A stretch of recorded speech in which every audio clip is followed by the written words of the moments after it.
The competitive 40K network presents Art of War. Art of War. Strategy and tactics. Discussions with the best players on the planet. Now your host, Nick Nanavati. Hey everybody, welcome back to another episode of the Art of War 40K podcast. I'm your host, Nick Nanavati, and this week we are joined not by one guest, but by four Art of War coaches. We've got Mr. Richard Siegler, then Jack Harpster, then Michael Mann, and finally the Archon Skari, all talking to us in this one-part episode about the changes to the game and their perspectives on how to adapt to change, where they're personally headed, and all that good stuff.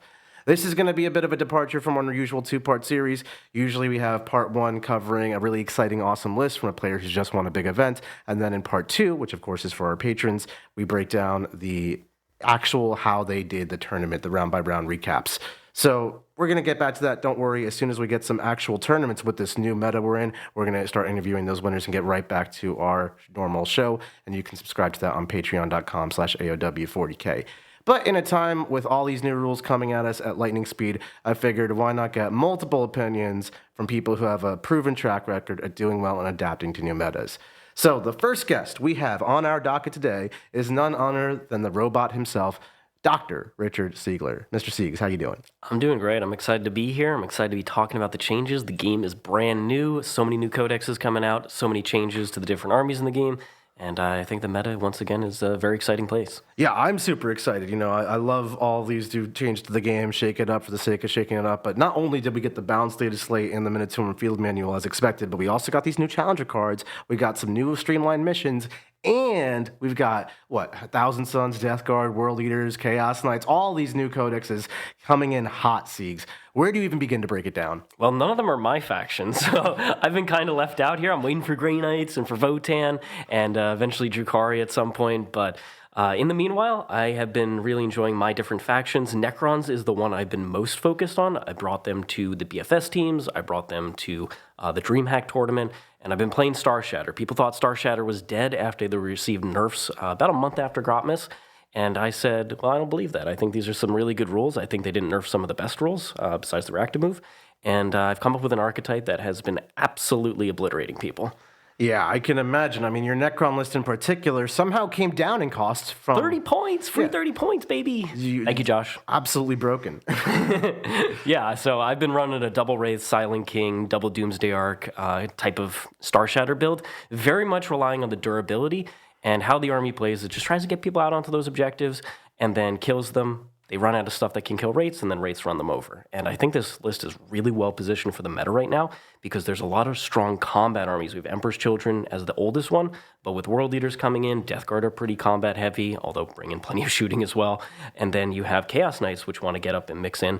The thing about combat into Wraiths is, guess what? If I just string the unit back, you're not really activating multiple times. And if you don't kill the Wraiths, they heal back. And I think this list is one of the better anti-combat armies out there. That's really interesting, and especially because part of this reasoning for why we're running the rates and all that is an identification of the meta. With all these new codexes coming out, and the balanced data slate, and the points, and the missions, and all that stuff, how do you even go about identifying the meta to determine that it is a combat-heavy meta or not? I think this has been a trend before the balanced data slate, and I think the balanced data slate will further emphasize the shift towards combat armies, because if you look at some of the biggest beneficiaries, we got Blood Angels getting some huge points drops. They were already quite hard-hitting army, although not the easiest to play. A lot of top players in Europe, and obviously Jack here, were playing them to quite good success. But getting 100 points back in their lists, as well as some other changes, I think they're really well suited to take the meta. Emperor's Children might be dipping down a little bit because, of course, the Demon Princes went up and some other things, but they're really well positioned. And then we've been seeing World Eaters players come forward with their new codex and really realize that actually this is still a really strong book. And it might not be Angron plus, 18 Exalted 8-bound or whatever. It's different, but it's still very strong with different tools. And because the balanced data slate didn't adjust Death Guard, didn't adjust World Eaters, did some changes to Emperor's Children, but isn't taking them out of the meta. I think the trends we were seeing are further emphasized by the data slate rather than detracted from. How do you feel the new top end of the meta is going to kind of shake out? Because the old guard, Guilliman and Calgar got a little bit of nerfed on their CP. Yanari's just like not even a faction anymore. Yeah. A lot of what was very good kind of isn't there, which left a power vacuum. See, that's the obvious take, is that there would be a power vacuum. The top armies get hit the hardest, and then they come down, new armies replace them. But I personally think that the Ultramarines nerf, sure, it is a nerf. Instead of 30 CP, you're going to get around 15 per game. I still think that's plenty. I don't think most people are going for the max CP count. When you need command points, you will have them with Ultramarines. You still have Double Oath. You still have the best parts of that list. Calgar's still a beat stick. You gained 30 or so extra points in your list, so you're able to upgrade one of the units you have. It still shoots ludicrously hard. So I think Ultramarines are still going to be one of the best armies up there. And in addition to that, we're going to see like Guard got some nerfs, but at the end of the day, I still think they're pretty well positioned on lighter boards. I think the shooting armies that got nerfed weren't nerfed enough to where they completely fall out of the meta. And especially if Knights are coming, we got Chaos Knights, potentially Imperial Knights in the future. That's going to mean that all of a sudden, we need stuff that kills big things. And Ultramarines, Guard, they're some of the best armies at doing that. That's so true. And then on top of that, like you said, we just had Chaos Knights released. They can now slam 6 big Knights on the board. How do you think that's going to warp the meta? Well, I think you were talking about Eldari Ynnari dying. Ynnari's going to die for the beautiful rise of a different Eldari list that runs a billion fire dragons, fire and fading, doing all sorts of nonsense. And that type of archetype is extremely good in a meta that has, 14 War Dogs or 6 big Chaos Knights or, whatever these big vehicle armies are. And so I think armies like Eldari that might have got one playstyle nerf, a whole new one is going to open up because the meta is shifting in that direction. Yeah, that makes a lot of sense. And speaking of new playstyles, we have some brand new detachments and just new army rules. I know your Tau received a new army rule. Tyrannid's got a new detachment. Admech got some serious buffs as well, which you play. How do you feel about these armies that have kind of had their codexes for a while, not really receiving changes? They get some more spice of life changes. How do you think they shake out? I think Tyranids are the biggest beneficiary because their new detachment seems incredibly strong with the ability to tunnel around the board. A lot of the best units have the keyword that's relevant for that detachment, plus they're getting updated Raveners and the new Kill Team version of Raveners. So I think an aggressive, janky Nid style is what that army always does best, and having a new detachment that excels in that direction means that you don't have to play the traditional older Vanguard style or Invasion fleet. You now have another new option. I think Tyranid players will be really excited by that. I think the Tau army rule change is very interesting. I think it is a buff, but it is a buff in very specific circumstances. 6 big Chaos Knights, what an amazing buff to Tau. That is the perfect buff that you would want. But against MSU Chaos Space Marines, for instance, where it's a lot of 5-mans, a lot of units all over the table, I still don't have enough guides to efficiently shoot into all those different things. So it's really very matchup dependent whether Tau got buffed or whether it's more of a side grade situation. And then, so as the meta shifts, it'll kind of wax and wane depending on that. And then for Admech, the buffs to the robots are interesting. I still think that they're a little bit too niche. We're talking about some big monsters in the meta and some really armies that kill big things really well. Running a 400-plus point unit that is pretty susceptible to killer shooting, I don't think that will end up making the Admech list. So I think Admech will change the least out of these armies. Right. And then there's been a lot of changes to some other factions that, we haven't really talked about since they're not in your wheelhouse, but Space Wolves just came out, and even Chaos Space Marines got their Lord Discordance kind of brought down, Vashtor brought more line. Aggressive options. How do you think these new introductions to the meta are going to impact it? I think they're going to fit alongside what we're seeing, which is that we're going to have some blistering shooting armies that are really good at killing like big elite armies, and then we're going to have more MSU combat armies. I think we're seeing a lot of like 5-man Thunderwolf Wolfen units, and then a lot of 3-man Thunderwolves, all relatively durable, all hit and can punch up, some really beat stick characters. I think that archetype, whether it's Blood Angels, Space Wolves, Chaos Space Marines can do it as well, is really well suited for this because you aren't all in on so few resources. Like the Bia list with 30 possessed, it's very susceptible to the armies that have big flat 3 damage blast weapons, which guess what? You got Forge Fiends, you got these Blow Drones, you got Tau Hammerheads. There's a lot of actual damage that's good into them. But if I have to kill 5 different units in a turn that all hit me, that's a much different prospect. Right. And when you're looking at the meta with all these different changes, kind of like as a total, how do you even begin to design your army, like what for your own uses? Like, how do you know what it has to do when it goes to the tournament? I think you have to really focus in on what am I most scared to play against? Just read through the factions, look through the list of them and say, which of these am I most afraid to play? Just like internally, not even any specifics. And then start breaking it down. Okay, let's say I name something like World Eaters, Emperor's Children, and Blood Angels. Okay, if I name those 3 in my head, Those are aggressive armies. They punch really hard. They have very good, fast combat units. If I'm afraid of that, what can I add into my list that is going to make it more comfortable for me to play in a meta where these armies exist? And if I can't find those resources that are like good directly into that, what can I do to mitigate the strengths of those armies? Maybe there's better move block tools. Maybe I can play some fast units myself that threatens their staging points, so they'll play a little more defensive. You got to figure out what you internally. It might not be what like us at the Art of War say is the worst matchup for like AdMech, for instance. We could say these are the worst matchups for AdMech objectively, but maybe you're comfortable with them at the level that you play at. And then if we go on and look at, you go to an event and you're actually worried about these different armies, why are you worried about them? Analyze that and then try and come up with tools or a play style change that helps you into them. So my last question for you, Mr. Siegs, is kind of generic. If you had a piece of advice you can give to any of the millions of players who are listening to this podcast and they are just to help them get better and adapt to the meta like this, what would that piece of advice be? The easiest thing, and the one that comes up every single time there's a balanced data slate, is that inevitably the public, I guess, outcry or like messaging or discussion is about whatever got nerfed is dead. Whatever got nerfed equals dead. It's just out of the meta, don't even think about it. And that is almost never true. I've shown it with Star Shatter. There's plenty of other armies that have gotten serious nerfs but are still going to exist out there. And even if that army got nerfed, there's probably a different playstyle that's going to work in this meta. You have to be open to it, though. So look at your other options, revisit the rules. I know this is something Nick and I do, where every time there's a change, just go reread every rule in the codex. Even though detachments I haven't played in a bit, there might be something in there that's going to be quite helpful in this meta, or certain units, like Disco Lords, where are they going to fit? They got their change to their data sheet. Where are they going to fit in this new meta? What detachments? Just reread everything with a fresh set of eyes. Awesome. I think that's excellent advice, advice I also follow, and, hopefully we can apply that to see some good success in the time to come. Thank you so very much for coming on the show, Mr. Siegs. Thanks so much.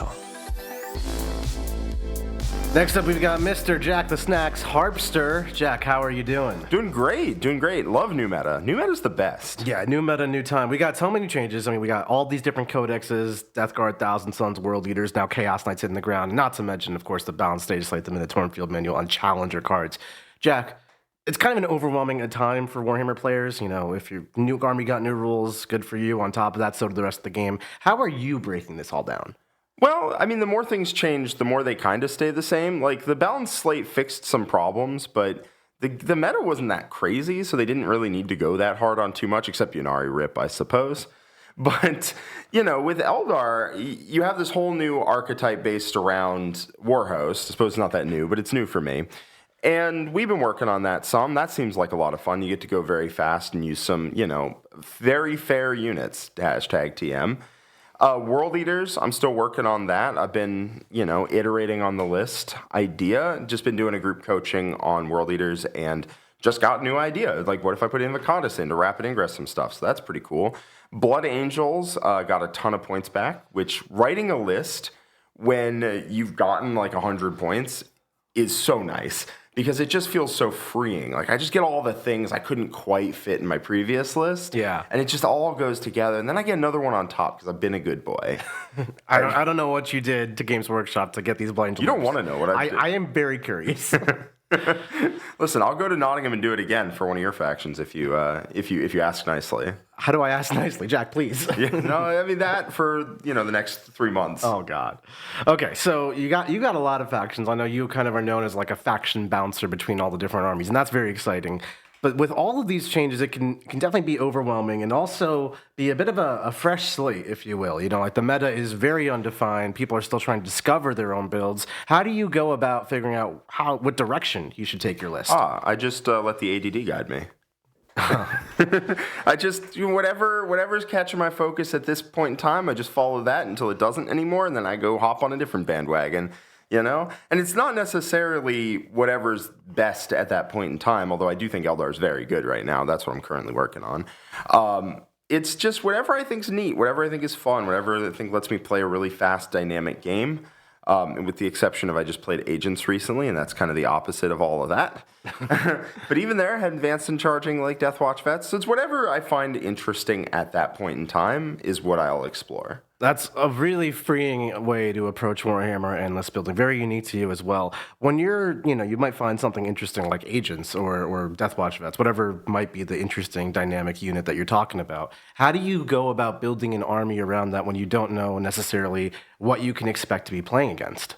So you want to make sure that your army has a cohesive game plan that you can implement on your opponent, right? If you're worried about what your opponent can do, that's fine. Like, we can build reactive stuff into a list, that sort of thing's fine. But you want your army to, in a vacuum, play solitaire and do a thing that your opponent has to react to. And if your opponent doesn't react to it, they're going to lose, right? That sets yourself up for success. So what can that look like? Well, that can look like I have cheap stuff to put on objectives and a bunch of guns to stare at the center. That is a playstyle you can play. It's not really what I tend to do. You can have a playstyle be, I'm going to stage all my army in midboard. I'm going to throw some things on objectives. I'm going to make interacting with them very difficult, and I'm going to make it very scary. And that's also another proactive game plan. Basically, what section of the table do you want to take over? How quickly do you want to make the game happen? And if you're going to play the game in a vacuum, opponent agnostic, it doesn't matter. They're just the op, right? They're just an opponent over there. What is your game plan, and making sure your list can do that. And then your opponent also has their game plan that they're going to be doing. And then you just try and modify your game plan mid-game to fit whatever's happening on the table. But you want a game plan going in that your army's going to do, unless your opponent throws a wrench in it. So you have your own set strategy, which you kind of come up with at the list design stuff. Your army is going to be like this aggro pressure army, just sit back and shoot army, whatever it might be. And then you just kind of adjust as necessary for your opponent. Exactly, yeah. And I think that's what good lists will do. Basically, every time I see a list written by a high top tier player, you're going to see it does a thing, and then it has a bunch of B plans in there if that doesn't get the game done. Yeah. Sometimes you just go super hard into the A plan, and you'll see things like, I don't know, just off the rip, 6 Chaos Knights or some nonsense like that. But generally, you'll see, okay, this is what the list does, and then if my opponent can stop that, how do I play the game? And that's a great segue, actually, because I was about to ask, the meta has shifted not only internally for your factions and what you find interesting, but externally, right? Armies you don't play for everybody have gotten better and gotten new rules and stuff. Chaos Knights being a supreme example, they got different profiles, and of course, you can just fit 6 big knights on the table. But, all the other armies got some shakeups, too, like Ynnari is dead, but Disco Lords are good. How do you adjust to, the unknown of the meta? Again, I think the first step is to have a proactive game plan yourself. Mm-hmm. So it doesn't matter what they're doing. You have a game plan you can try and implement, and they have to react to you. The second thing is you need to be able to kill whatever is coming across the table at you. Not all the way top to bottom. You don't need a damage output to level 6 big knights in one turn. But you need the damage output to make whatever you're playing against at least respect you. Because if they don't respect you, then you can't stop them from just doing their thing to you. Right. Right? So you need to look at the what are the edges of the meta, right? How hoardy does the meta get? Can I deal with that? How elite, how tough, tanky, whatever does the meta get? Can I deal with that as well? And if you look at those extremes and you go, well, I can crack a big knight and change in a turn. Okay, that's probably enough to mean that they don't just want to sprint down the pipe at me. Okay, I can work with that. Now I can play a game plan there. Mm-hmm. And then you look at the hordes and you're like, okay, can I deal with 120 bodies? Okay, well, I can make them at least respect my damage output. Cool, we can play a game now. But if you go into a matchup where they do not respect your damage output at all, you're gonna have a very tough time making them respond to you. You're just gonna have to respond to them constantly. Yeah, that's not a good thing for trying to win a game. I like what you said there by identifying the edges of the meta. What is the hoardiest thing I could reasonably fight against, or what is the toughest thing I could reasonably fight against, and then have enough damage to make them respect your army. How do you go about identifying the edges of the meta when so many rules have changed all at once? You just look at what was good before, and you look at the changes, and you just try and figure it out. Sometimes you're going to be wrong, and that's okay. If you fail to identify, it's like a guidepost, right? If I can kill 2 big knights in one turn, I can probably deal with a Tesseract Vault also. Yeah. And if the Tesseract Vault is tougher than the big knights, which it is, but it doesn't matter if you like miss slightly, as long as you're aiming at something that's like out there, right? Right. Like you have the anti-tank box checked, you have the anti-horde box checked. Not like token checked, like you can kill a rhino. It's like checked, you can kill a big knight. Yes. And that really does help, because any game plan that revolves around trying to purely stall, generally does not work. If it's stall and kill and maneuver and score all at the same time, that can work. That's totally fine, right? But if it's, I'm just going to move block, I'm just going to run away, I'm just going to score, but I'm not going to kill them, you're probably going to die before that game plan actually works. Right. Okay, so just a couple more questions for you, Jack. If you were to give a piece of advice to like any of the millions of Warhammer players out there who are experiencing all these changes, and they're not professional gamers presumably, how can they go about digesting all these changes and kind of making their own decisions for how to move forward with their army lists? Well, there's this great website actually. It's called the warroom.vhx.tv. There's actually great content on there. I don't know if you've ever checked it out, but it can help you identify what's really good right now, because top-tier players play in top-tier lists. That's true. The War Room really does help for this. That wasn't a planned pitch, but man, is that a great answer. But also, just playing any amount of games is good. If you get caught out on what an army does, it's fine. Like, it's not the end of the world, right? Maybe you lose a game, maybe you have a hard game. It's not the end of the world. Just if you're going to something where you don't know what it does, just ask a lot of questions beforehand. People love to talk about their lists. Dude, if you're like, what is this list? What does your list do? What is this thing? What is, and you point at like their coolest thing. You're like, what is that? Mm-hmm. Man, they'll tell you. They will. They love to tell you about their cool list idea. Yeah, and honestly, that's a great point too. If you just go in like losing is okay, you have I'm gonna learn as the mentality, you'll learn. It really is that simple. Yeah. And I mean, like, you can definitely beat a list you've never seen before. Ask a lot of questions ahead of time. Play good, solid Warhammer. Implement your game plan, and that'll carry you through. Like, most of the lists I play against at tournaments, I've not, like, most of the out there lists I've not seen before. But you ask a lot of questions, and you do best from there. And if you lose, it's not the end of the world. Yeah, exactly. One last question for you, Jack. If you had a piece of advice more generically to give to any Warhammer player who's trying to get better, get more competitive, see more success, what would it be? Honestly, it would be probably just to disconnect, like, blaming dice from what could I have done better. Because you can get screwed on dice, and you could have played better at the same time. Right. Right? Like, yes, you got unlucky there, but also what were things you could have done, right? So disconnecting that and just, you can say, I got unlucky. I didn't kill the Silent King when I pointed my whole army at him with Oath and +1 to wound and all that, right? He hit the 6 to move away and I can't see him with the rest of my army. A 5 wouldn't have done it, right? You can do all that. And then also at the same time, look at what you could have done better, right? Yeah. And figure out, because anyone in any game could have done something better. There's no way, if you ever approach a game and say, I couldn't have played that better, you're wrong. You're just wrong about that. Right. Every game we play, we could have done something better, something more optimal. Even the wins. Especially the wins. Mm-hmm. You win a game and you're like, cool, I guess I don't need to learn anything from that. It's not. That's how you don't get better. That's how you don't get better. Yeah. So I see a lot of people stagnating, either because they assume that there was nothing they could have done, and that's just almost always not true.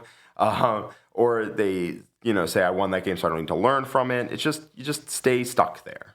Awesome, Jack. I can't agree more. I mean, one of the mantras here at Art of War is don't blame dice, so you're literally living that mantra. Thanks so much for coming on the show and talking about your thoughts on these changes. Thank you for having me.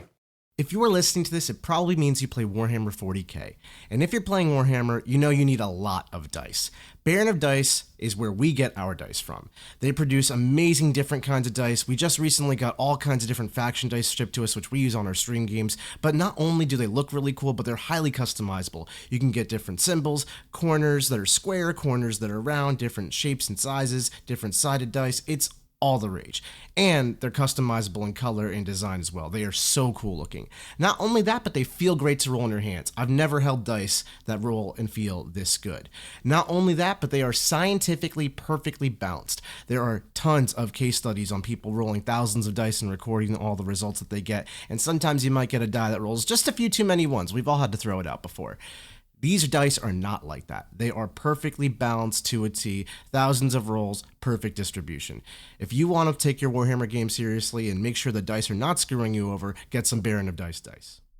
Okay, so next up for our podcast episode this week, we have got Michael, the man, the myth, the legend. Michael, how are you doing? I am doing great today. I'm excited to talk about some 40K changes recently. That's awesome. I'm excited to talk about that too. That's in fact what we are talking about. The game recently just got tons of new changes, as we're all aware. We got new balance data slates, points, challenger cards, and you, Michael, as our newest Art of War coach, have had a lot of changes yourself. I have. I've had basically 1 billion armies coming out, right?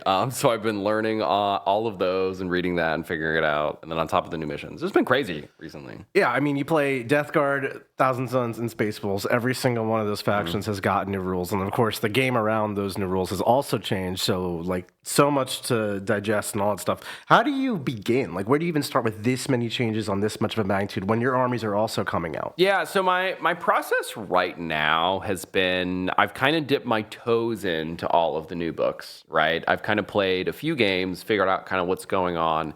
And then up next now, I'm going to be really kind of diving actually into it. So for instance, this weekend, right, we're actually both going to an event, and I'm going to take my Thousand Suns, and I'm going to really try and figure out what a really good build for that is, and then go from there. And I'll probably do something pretty similar with the rest of the armies. So yeah, I'm super excited for this event. We've got you bringing out the Thousand Suns, me bringing out the Elders. This is going to be a good time. Local little tournament, nothing too crazy. When you're having all of these new army ideas dipping your toes in, how much of it is taken from the lens of like what other players are finding successful and, you know, you're just trying your own version of that versus you're trying to innovate the list yourself and find your own place with it? It'll kind of depend sometimes, right? So armies like Thousand Suns or something, I have played like a ton. I'm unbelievably kind of comfortable in that space, right? So the list I'm playing this weekend for Phalanx is a little weird, right? I've changed it even a little more from our last game, right?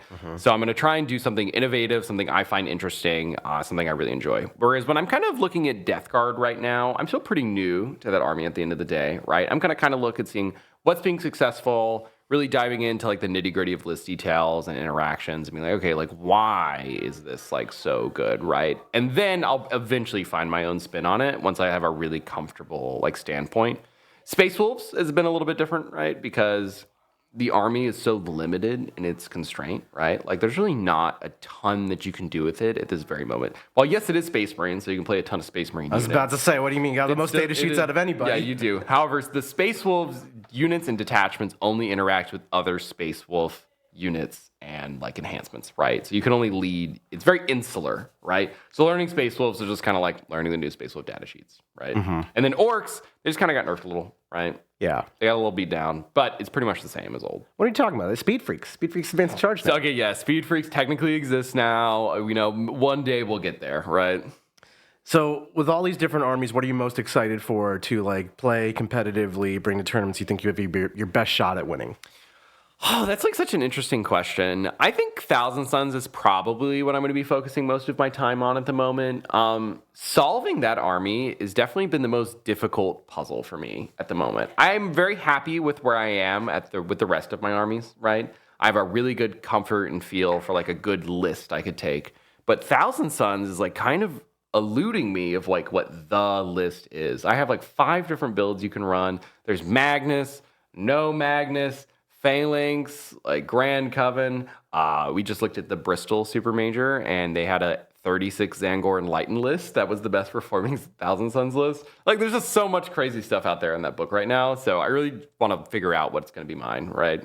That's actually crazy. Yeah, I'm very excited to see you kind of develop your ideas further with the Thousand Suns and kind of figure out a home for yourself. Let's talk about the other armies in the game and how they've changed. So obviously things like Sisters have gotten a glow up, Blood Angels got big points reductions, and like Chaos Knights are out in force these days. What other armies do you think are kind of on the rise that you need to think about in the meta preparations? I think the most obvious one off the top of my head is Tyranids. Yeah. Right? Like that new Tyranid detachment has some really interesting stuff going on. Now, whether it's going to be like, it's going to break the curve, right? It's going to be so good that you have to be prepared for it at every single tournament is like kind of to be determined still. Emperor's Children are still quite great despite the nerfs, right? That's another like pretty obvious one. And then Guard, I think, is still going to be quite good, right? Like Guard did cop some nerfs, right? But I think they're still good, especially since Bulgrin got cheaper. I'm curious if we're going to see some of the old school Bulgrin builds. kind of come What's back around. interesting too on that is that Bulgrin are actually a really great counter to like the basic Marine profile and the various versions of that. They're the -1 damage, which is really good into the 2 damage Marines often wield, and then they're toughness 6, which is really good in the strength 4, strength 5 Marines often carry. Then when Marines on 3s are 2 damage. So, as I see Emperor's Children doing well, World Leaders doing well, and now Thousand Sons and Death Guard are joining the mix, I could definitely see like 18 Bulgrin returning to the scene there. Yeah, Bulgrin are like a very interesting and tough profile, right? So I'd be curious if they kind of pop back up around. And then the other obvious contender to me too is Necrons, right? Oh, yeah, right. Like Necrons are literally just everywhere, right? Like they just are just great. We just had Mr. Siegs on talking about those Necrons. Oh, they're great. Yeah, they're just great. Like, and they're not going anywhere. I'm surprised you haven't given much mention to Chaos Space Marines with their new datasheet drops. Oh, yes, I didn't think about them. The Lord Discordant is going to be interesting. I'm very curious if that's going to kind of give it enough shape. CSM have been like sleeper good, but they're obviously good, right? But you don't really talk about them as much. I think it's because their builds just aren't very exciting. They're just like, right? you take the CSM units and you apply the CSM rules. Yeah, it's a known quantity, right? And I think it just stays a known quantity. But the new data sheets are actually really quite interesting. I hope Vashtor actually like makes it to the table.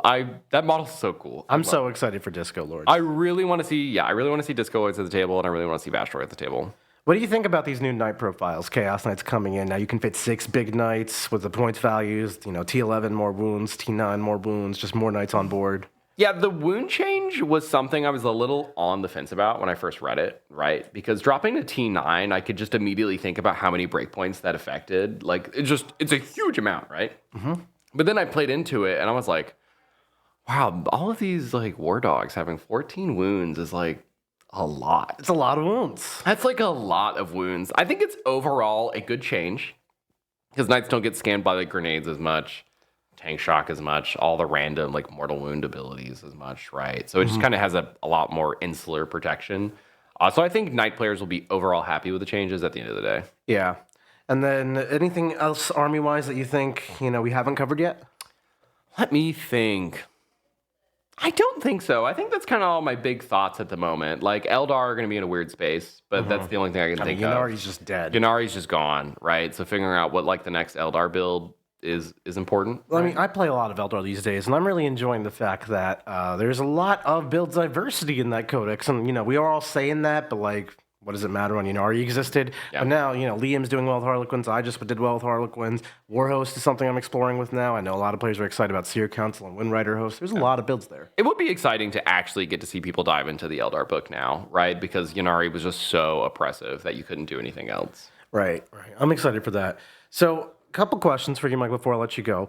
If you had a piece of advice you could give people, Warhammer players, that are trying to adapt to all these changes, they might be faction specialists, they might be, meta chasers, what would the advice be? Yeah, the big thing I always have is that you should really design lists around what you're comfortable and what you have success with, right? There are all kinds of like cutting edge like builds you can play or like specific unit combos you can play. Something like to talk about very specifically about is say where you put your arcane vortex in like Thousand Suns, right? You can put it in like 3 different places. You can put it on a sorcerer, you can put it on like a winged demon prince, or you can put it on an infernal master. All of them have 3 very different jobs, right?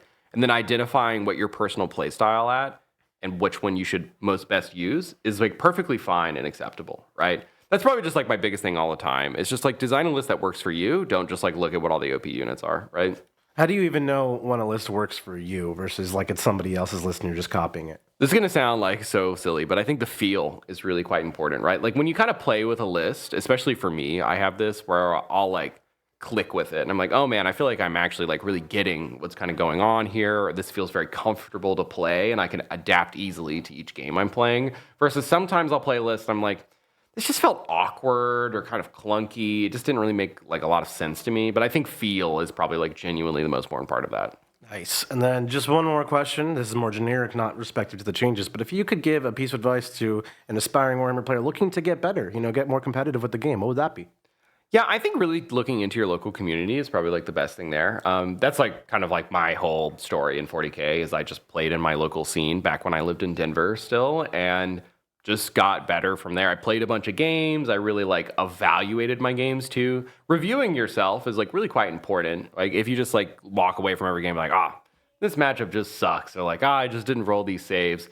it can really like kind of gateway your path to improvement. So I think getting into your local scene, going to events, just playing a bunch of games. I used to play like so many RTTs, every GT I could go to, and that's really like a good pathway to success. Awesome. Well, Michael, thank you so much for coming on the show. Listeners, if you haven't heard more of Michael yet, you will. He's our latest coach on Art of War. He's on our YouTube channel in the War Room, and you can get coaching from him right now. So thanks again for coming on, Michael. Yeah, thanks so much, Nick. All right, so our very first guest this week, we have Mr. Rizvan Martinez, also known as Archon Skari. Skari, how you doing? I'm doing fantastic, Nick. Hello, everybody. Thanks for tuning into the podcast, and I hope you've been learning lots, so you're ready to really dive into the nitty-gritty of the new season. Yeah, I mean, that's really what we're here to talk about. We've recently got an unprecedented amount of rules influx into the game. We got brand new codexes. All the Chaos Cult Legions have rules now. We've got this new balance data slate. We've got the Minotaur field manual with new points updates for everybody. And on top of that, we've got a new mission set along with challenger cards. And there's just a lot of change going on all at once. So before we continue on talking about all of our tournaments and who wins and whatnot, Skari, I wanted to get your take as someone who's been around the block, been, through it all. What do you do during these periods of like immense change? How does it impact you, and how do you prepare for it? Well, I've always been one to embrace change.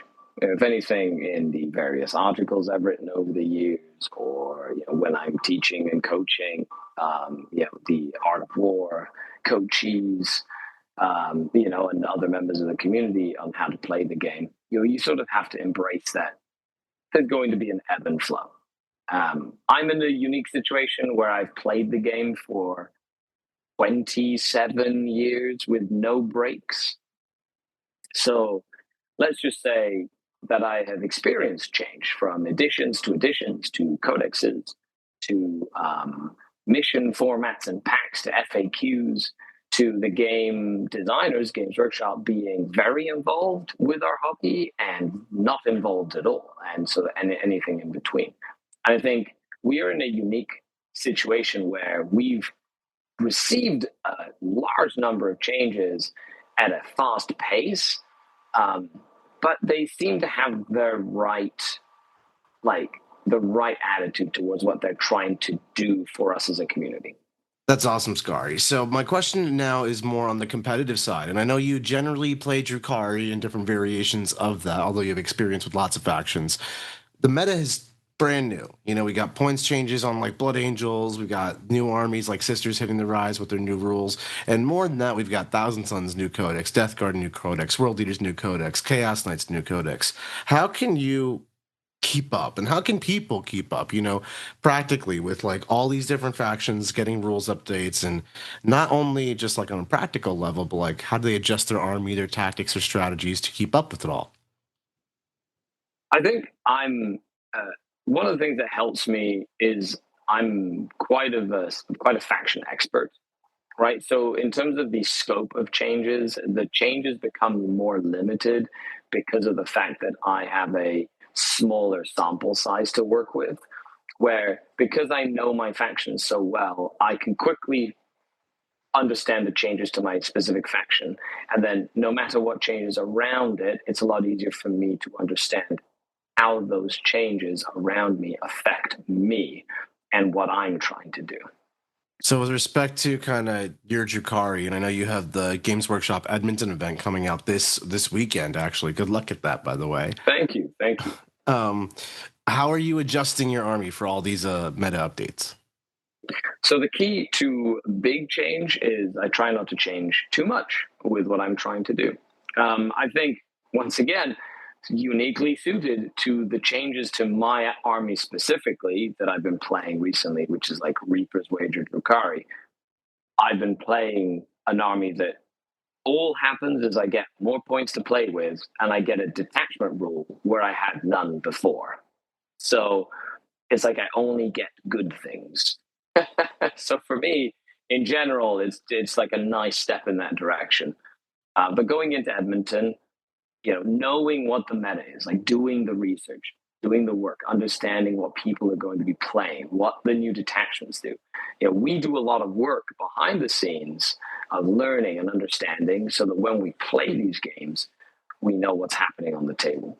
Yeah, makes a lot of sense. So basically, just trying to kind of define what is even good and bad by playing it against it and getting those experiences without shifting both of the variables. You know, you keep your army more or less the same, so you kind of get a gauge of how it all operates. What's got you concerned about as you head into Games Workshop Edmonton and you like have all these different players, all these different armies, you know, potentially playing against? What are you worried about with your Jakar you're running into?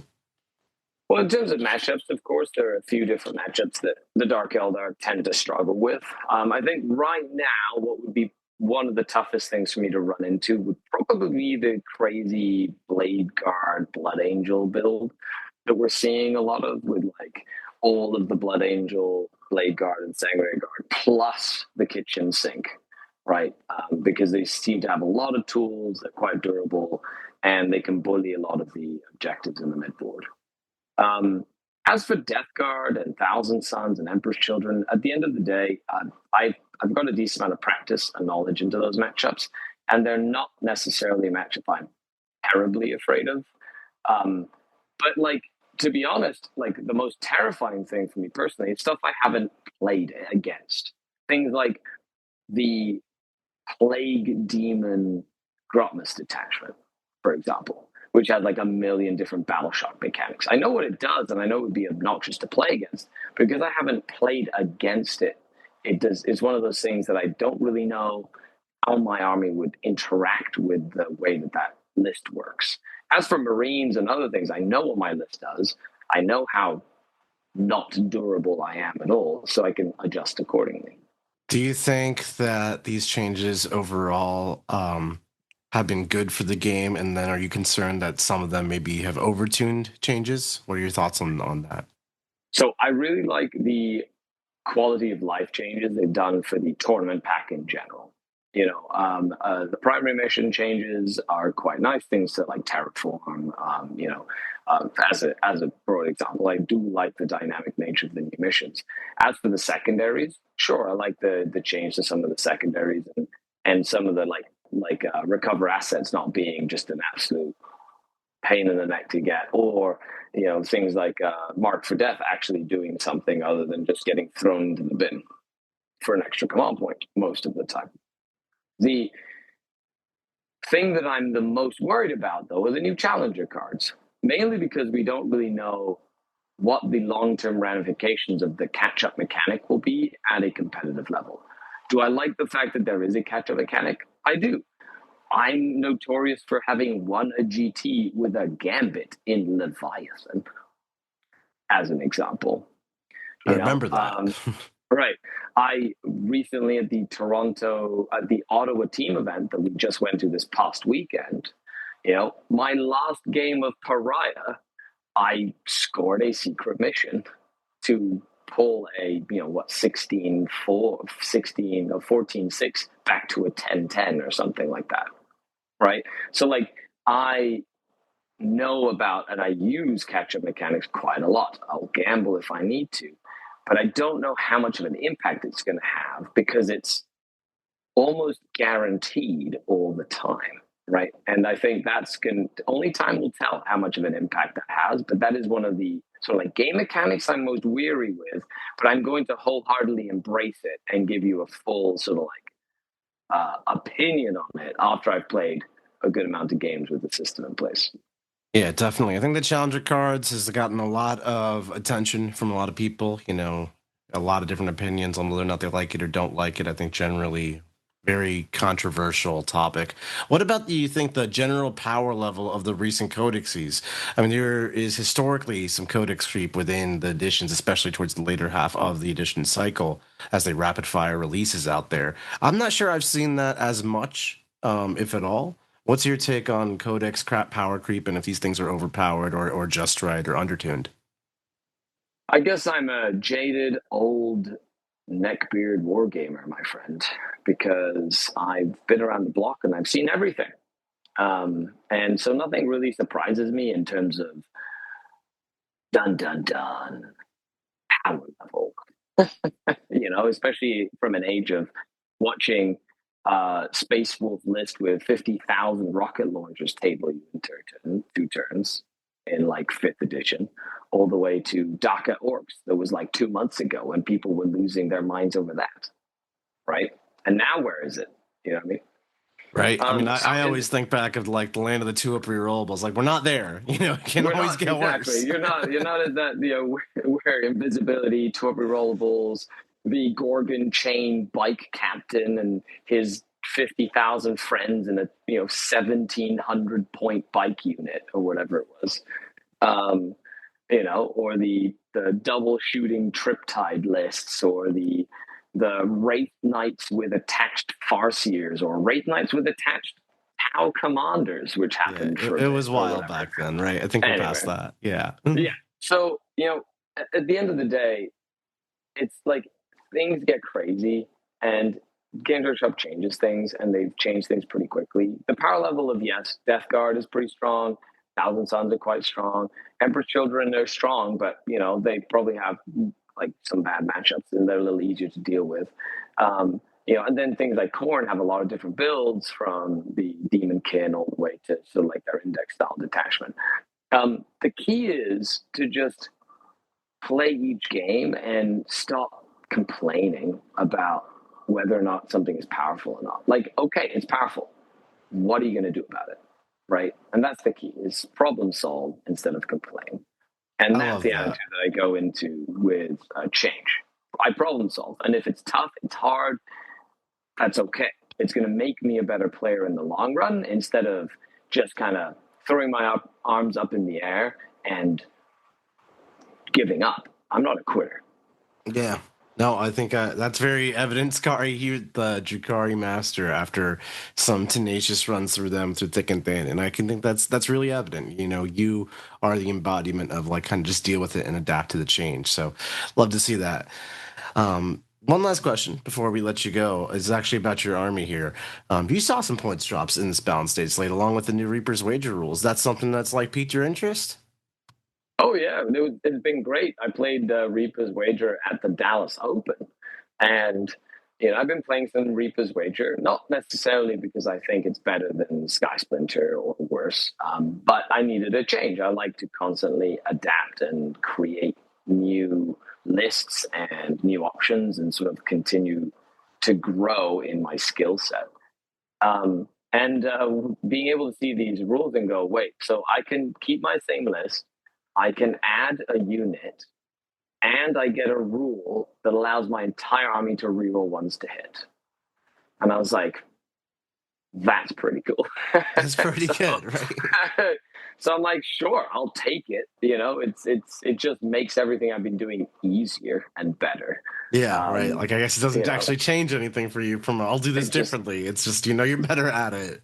Now I don't have to use pain tokens on my characters because they reroll ones to hit, and I don't have to use pain tokens on Venoms because now they reroll ones to hit. So like a lot of my army, just their efficiency just went up through the roof now, allowing my pain token efficiency to be better, allowing my unit choices to be more self-reliant and kind of be able to sort of work on their own a little better.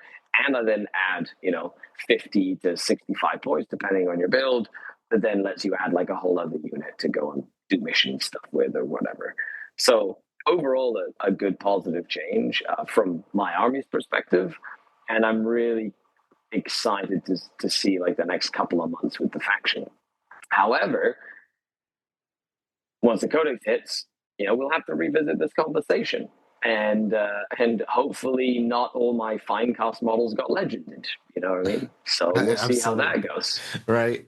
Well, we'll get there, and I'm sure we'll get you back on when that codex hits. And we might even get you back on next week after this GW Edmonton event happens. Let's see how you do. Good luck, Skari. Again, thank you so much for coming on the show. Thanks for having me. And remember, change is good. Suck it up and don't complain. Life advice from Skari, folks. Thank you so much. All right, everybody. Thank you so much for listening to this week's episode. I know this is a little bit of a departure from our normal type of content, but hopefully you found it enjoyable nonetheless. I'm very curious to hear what you have to say. You can tag me in the Discord server at Nick Nanavati, and I'll happily answer any questions you have, or you can leave a comment on this YouTube video or Patreon, and I'll answer you that way as well. As always, we'll be back to our normal 2-part episodes next week with some winners from some tournaments. Thank you so much for listening, everybody, and we will catch you later. Like what you just listened to? Check out Art of War Down Under and Art of War Unbroken on the competitive 40K network. The Art of War 40K.com.